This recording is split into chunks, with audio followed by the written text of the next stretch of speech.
ካብ ስዑዲ ናብ ዓዲ ሰለስተ ግዜ ክመላለስ ከለኹ ኩሉ ወጻኢታቱ ኣነ እየ ዝኸፍለሉ ገንዘብ ኣይብለይ ናብ ዝበልክዎ ኣብ ልዕለይ ጓል ዓደይ ተጀናጅኑ ምሳይ ክበኣስ ከሎ ንዓ ከይዱ ይሕስወላ ምስኣ ተሃላሊ ሰላምታ ኣይረሳዕኹን ፍትዋት ተኸታተልተይ እንኳዕ ብሰላም መጻኹም ሎም ዓልቲ ሒዘልኩም ዝመጻኹም መደብ እንታይ ትመኽሩን ዝብል ሓንቲ ሓፍተይ ኣብ ኮሜንት ዝሓፈትለይ ዛንታ ይሒዘልኩም መጽ ከምቲ ኩሉ ግዜ ናይ ዝሓፍትና ዛንታ ኣንብዮ ምስ ወዳእኹ ኣነ ሓሳበይ ክካፍላየ ንስኻትኩምን ዛንታ ኣሰሚዕኹም ምስ ወዳእኹም ሓሳብኩምን ምኽርኹምን ኣብ ኮሜንት ንኽተስፍሩላ ኣቐዲመ ብትሕትና ክላበወኩም ይፈቱ ናብዛ ናይ ዝሓፍትና ዛንታ ከብለኩም ሰናይ ምክትታል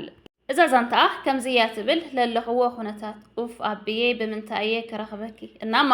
ለኣየ ኢለ ምኽሪ ኸለግስለይ መዓረይ ብገዛ ወዲኡለይ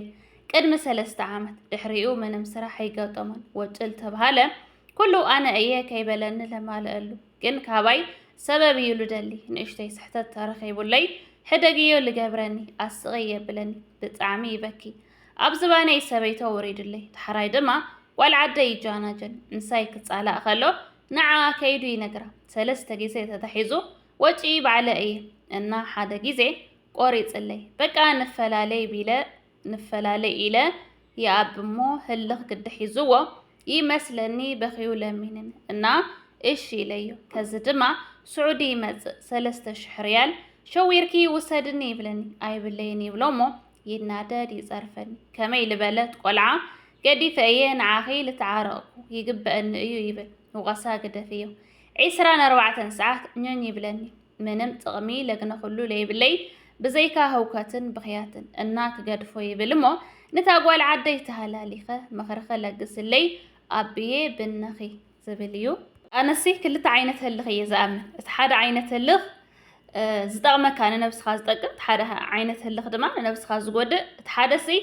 ወዲእካ ተሰባቢርካ ነርካስ ኣፍሪሱ ኣጠንኪሩ ብዝበለፀ ብሉፅ ሰብ ገይሩ ዝሰርሐካ እቲ ሓደ ድማ ካብቲ ዝነበረካ ጥንካረ ካብቲ ዝነበረካ ብሉፅ መንነት ካብ ኩሉ ነገር ናብ 0% ኣውሪዱ ሰባቢሩ ኣብ መሬት ዝገድፈካ ጉሒፉ ዝገድፈካ ህልኽ እዩ ኢለ እየ ዝኣምን ብዛዕባ 2-3 ደቂ ኣንስትዮ ኮይነን ንሓደ ወዲ ናልመና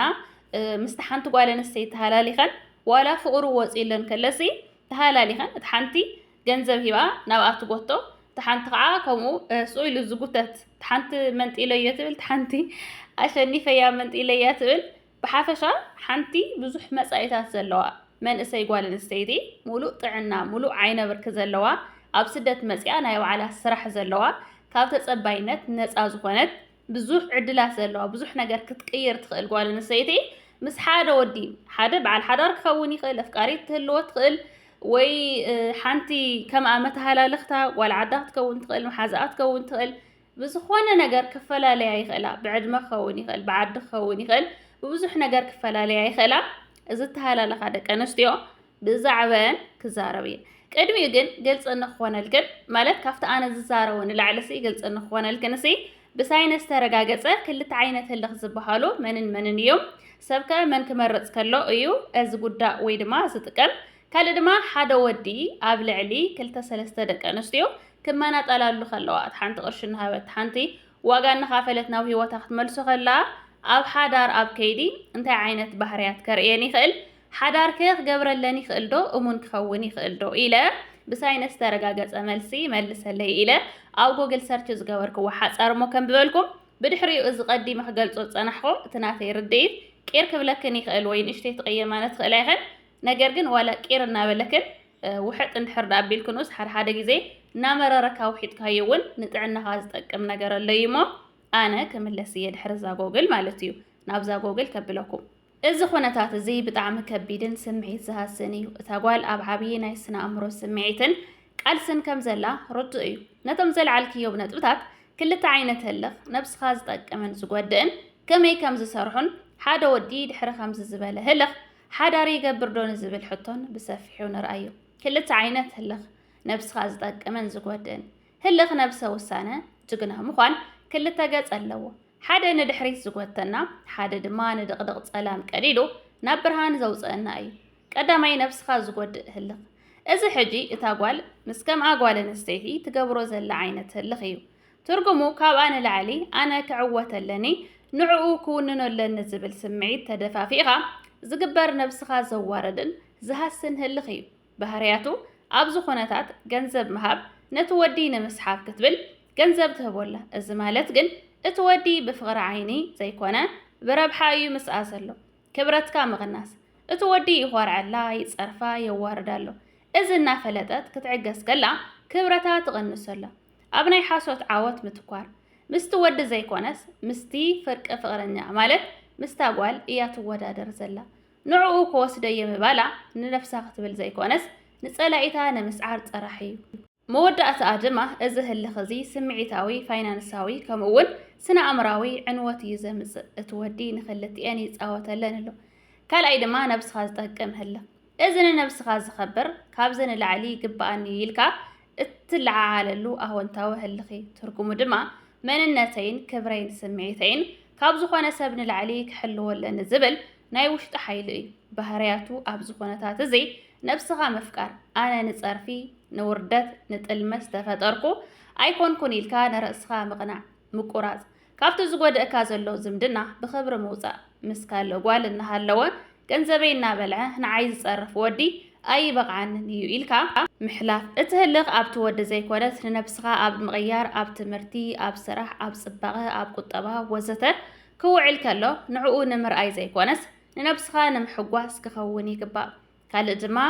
ወዲ ምስ ዝበኣሳሉ ምስ ተሃላለኻሉ ኣዋልድከ ኣኽቢርዎን ሓዳር ክገብር ይኽእል ዶ ኢለ ንዝሓተትክዎ ድማ ሓፈሻዊ ኣቀማምጣ ሓደ ወዲ ኣብ መንጎ ክልተ ኣዋልድ ናይ ህልኽን ናይ ገንዘብን ፀዋታ ክጻወት ከሎ ዘለዎ ስነ ኣእምሮ ክንሪኦ ከለና እቲ ሕቶ ሓዳር ይገብር ዶ ንዝብል መልሱ ምናልባት ይገብር ይኸውን ግን ፍጹም ሰላማዊ ሓዳር ኣይኸውንን ዝብል እዩ ንምንታይ መሰረት እቲ ዝምድና ረብሓ እዩ እቲ ወዲ ካብ ክልቲአን ኣዋልድ ቅርሺ ገንዘብ እናወሰደ እዩ ዝኸይድ ዘሎ ሓደ ወዲ ንጓል ብገንዘባ ክጥቀመላ ከሎ ኣኽብሮት ኣይብሉን ብዘይ ኣኽብሮት ድማ ጥዑይ ሓዳር ኣይህነፅን እዩ ካልእ ድማ ንኽልቲአን የቃለን ኣሎ እቲ ወዲ ንኽልቲአን ኣዋልድ የዋርደን ኣሎ ሓንቲ ጓል ምስ ተሃላለኸትሉ ኣኽቢርወን ንኽልቲአን ስዒርወን ክስምዖ ይኽእል እዩ እዚ ወዲ እዙይ ንዕኡ ናይ ትዕቢትን ኣነ ንጉስ እየ ዝብል ናይ ሓሶት ስምዒትን እዩ ዝህቡ ሳልሳይ ድማ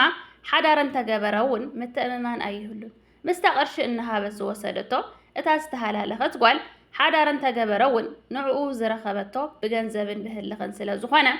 ኣብ ውሽጢ ሓዳር እውን እቲ ናይ ምውራድ ወይ ድማ ምሕሳር ጸርፊ ንዕቐት ይቕጽል እዩ እቲ ወዲ ብገንዘብ ክኢኺ ኣምፂኸኒ ዝብል ስምዒት ክሓድሮ ይኽእል እዩ እታ ጓል እንታይ ክትገብር ኣለዋ እታ ጓል ሕጂ ኣብቲ ንነብስኻ ዝጎድእ ህልኽ እያ ዘላ እቲ ዝበለጸ መፍትሒ ነቲ ህልኽ ናብ ነብስኻ ዝጠቅም ህልኽ ክትቅይሮ ኣለዋ እቲ ዓወት ንዕኡ ምግዳፍ እዩ ምስታ ጓል ተሃላሊኻ ክተቋርጽ ኣለዋ እቲ ወዲ ሽልማት ኣይኮነን ንዓኣ ዝጸርፍን ዘዋርድን ሰብ እዩ ስለዚ ንዕኡ ምውሳድ ማለት ንነብስኻ ናብ ዕንወት ምእታው ማለት እዩ ገንዘብ ምሃብ ተቋርጽ ንፍቕሪ ብገንዘብ ክትዕድጎ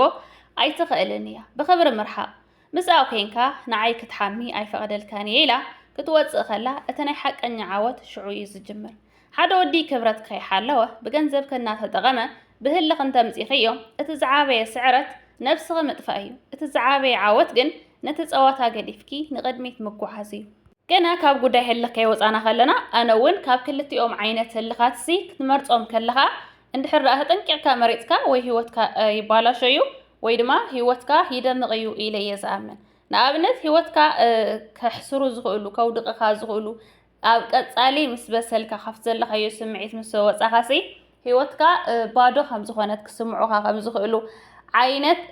ሕነታት ወይ ድማ ህልኻት ኢለ ኣነ